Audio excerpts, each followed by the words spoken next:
Hello everyone, welcome to another episode of Spectrum Reviews, and today we're going to be looking at The Substance.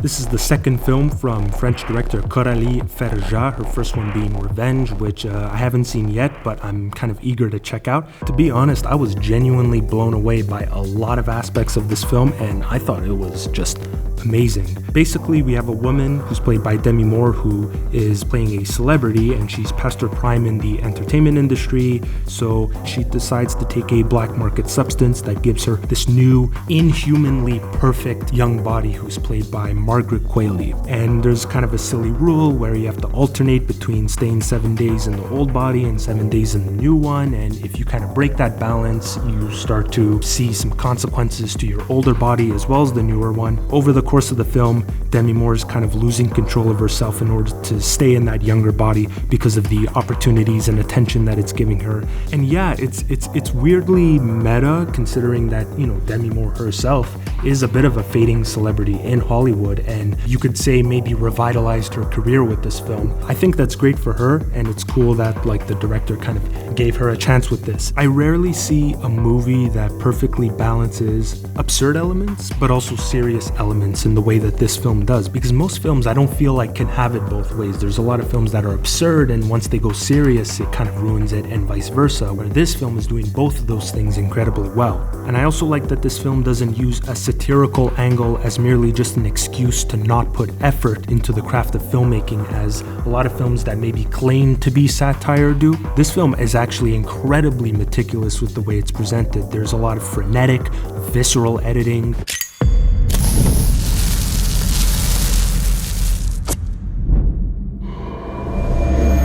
You're hired. A lot of really great focus pulls and weird lenses that are being used to give this film a very odd, visceral presentation. And all of these factors make what's a $17.5 million budget film feel 3 times more expensive. You could see it storyboarded, almost like it's an animated film, and it's to the point where it feels no longer human. The editing and sound are also fantastic. There are quite a few weird editing techniques in this film that I think most directors or editors would just gawk at because of how over the top they are, and yet this film is just wearing it like a badge of honor. And the sound design is also wild. It's loaded with weird sweeping textures and noisy sounds that are complementing all these quick hits of close-ups.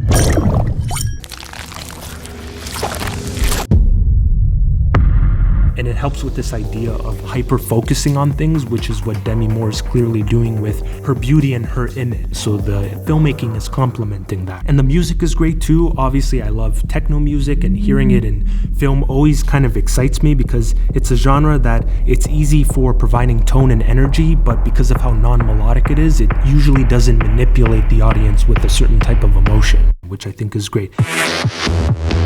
And it also just kind of sounds like a Fashion Week playlist, is kind of the setting of this film anyways, and then you're contrasting that with all this blood and gore and nudity, and it's just a really disturbing juxtaposition that I think adds a lot to the movie. The acting is mostly ridiculous and absurd, but because of the over-the-top presentation, I think it works really well. You haven't changed a bit. You're still the most beautiful girl in the whole wide world. All right, take your time, but it's a date.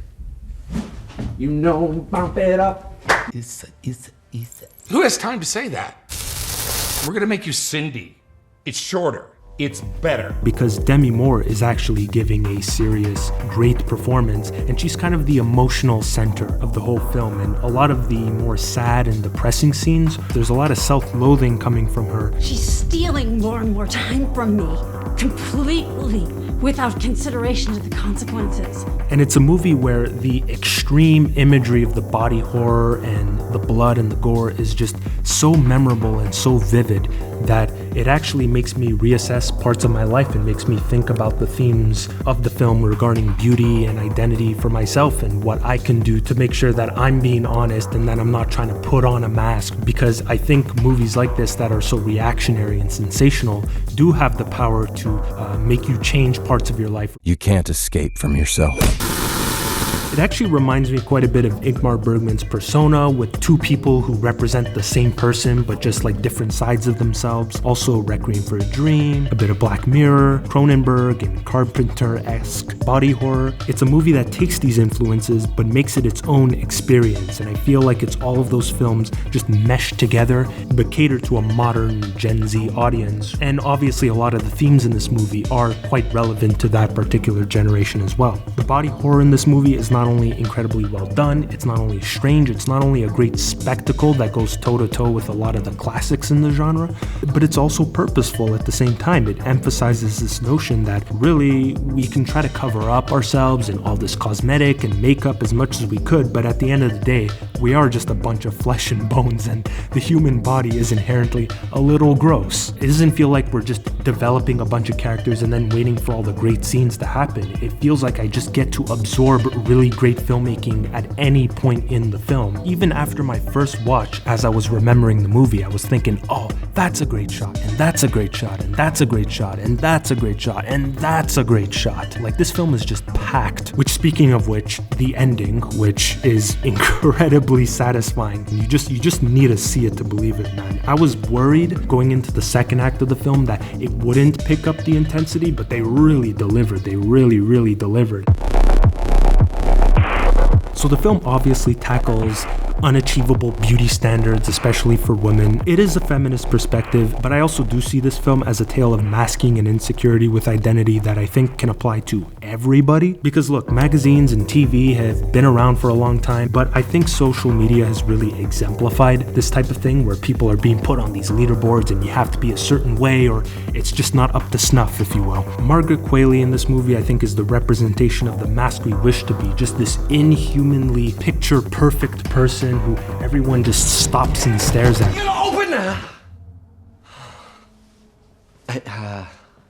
Sorry. But the caveat to that is how maintaining that type of image will debilitate you, because it's a lot of work. And over time, despite the fact that the mask is you, this body is you, it really isn't you. It's who you want to appear as, but it's not who you are really inside. Thinking of the scene where Demi Moore was seeing the old man in the diner, and that old man is the original version of the young doctor that she met in the beginning of the film, who gave her that number to take the substance, and how that man is clearly debilitated by trying to maintain this image for so long. So it's like, yeah, like I get to have this perfect body that everybody loves, but it's like killing me inside. It's just a really damning irony how Demi Moore is trying to become more beautiful, but in that pursuit of beauty, she's becoming like a monster, literally. And then meanwhile, you have Dennis Quaid, who comes in and he feels like free to be as smelly and gross as possible, and the filmmaking is obviously emphasizing that, where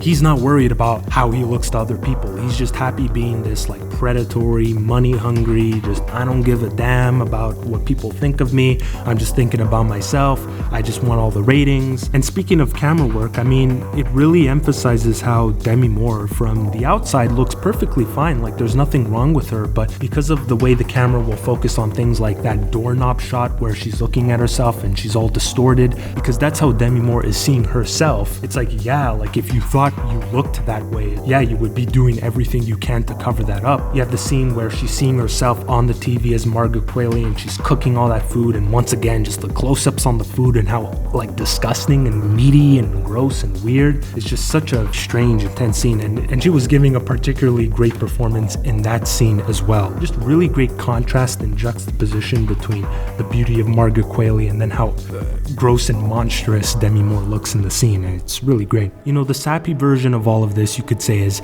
yeah, you're perfect the way you are, but it's the extremity and just the vividness of the imagery in this film that I think really makes this maybe old common knowledge type of theme very effective. Because really, it's true, if you keep putting on a mask, whether that's physically or emotionally all the time, it's gonna burn you out. And a lot of the times, I mean, obviously there are certain professions where it's kind of built into that profession where you have to look a certain way, but a lot of the times this stuff is self-imposed, it's irrational, and it's something that, you know, people shouldn't have to feel about themselves, because at the end of the day, everyone is focused on their own lives and are in their own heads and don't really care about the way that you look. But some people choose to see the world that way, and all of this stress that we put on ourselves to look a certain way is soberingly meaningless sometimes. You know, not everyone is destined to have the perfect body, but I think there's beauty in sort of owning what you have right in front of you. Because as I mentioned before, the human anatomy, pretty gross, nature can be gross, and I think the more that you accept that, the better off you're gonna be.